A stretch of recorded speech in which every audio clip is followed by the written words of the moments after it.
కుకట్పల్లిలోని పాపిరెడ్డి నగర్లో అక్రమంగా నడుస్తున్న వాటర్ ప్లాంట్ల నిర్వాహకులతో అధికారులు కుమ్మక్క అయ్యారో అర్థం కావటం లేదు అని పాపిరెడ్డి నగర్ అధ్యక్షుడు చంద్రారెడ్డి ఆరోపించారు.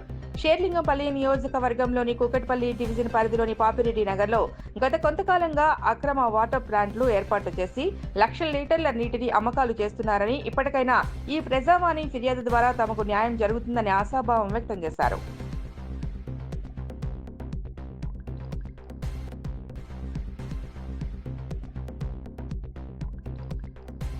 నా పేరు చంద్రారెడ్డి. నేను సొసైటీ ప్రెసిడెంట్ పాపిరెడ్డి నగర్. గత 7 సంవత్సరాల నుండి మేము ఈ వాటర్ ప్లాంట్ బంద్ చేయాలని చెప్పి తిరుగుతున్నాం.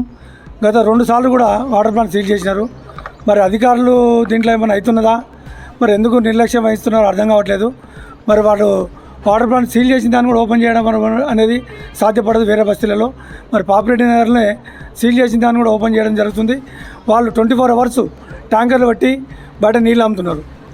ట్యాంకర్లు అంటే కనీసం 2 లక్షల లీటర్లు అమ్ముతుంటే ఏదేచ్ఛగా అధికారులు చూస్తున్నారు, కానీ ప్రజలు మాత్రం చాలా ఇబ్బంది పడుతున్నారు. దయచేసి దీని మీద తక్షణమే చర్యలు తీసుకోవాలని చెప్పి చేస్తున్నాం. పాపిరెడ్డి నగర్ కాలనీ వాసులు ఇక్కడికి వచ్చాము. గత 5 సంవత్సరాల నుంచి చాలా ఇబ్బంది పడుతున్నాము. అది జరగట్లేదు. అందుకే ఆ ఇబ్బందులు పడుతున్నాం కాబట్టి ఇక్కడ ప్రజావాణి ఉంది కాబట్టి మాది స్పందిస్తారు కాబట్టి అందరం కలిసి 200 మంది వచ్చాము. మరి వెంటనే మాకు స్పందించి అధికారులు వెంటనే యాక్షన్ తీసుకోవాలని కోరుకుంటున్నాను. ఎందుకంటే ప్రజలు చాలామంది రోడ్డు మీద పడుతున్నారు. మంచితనంతో కూడా చెప్పాము, కానీ అది ఏం జరుగుతుందో మాకు అర్థమవుతలేదు. మొత్తం అయితే ప్రజలు ఇబ్బంది అయితే పడుతున్నారు. అది వాళ్ళకి ఎందుకు అర్థమవుతుందో మాకు అర్థం అవ్వట్లేదు. మీరు ఇమీడియట్లీ గవర్నమెంట్ వెంటనే స్పందించి మా పాపిరెడ్డి నగర్ కాలనీకి న్యాయం చేయమని మేము కోరుకుంటున్నాము.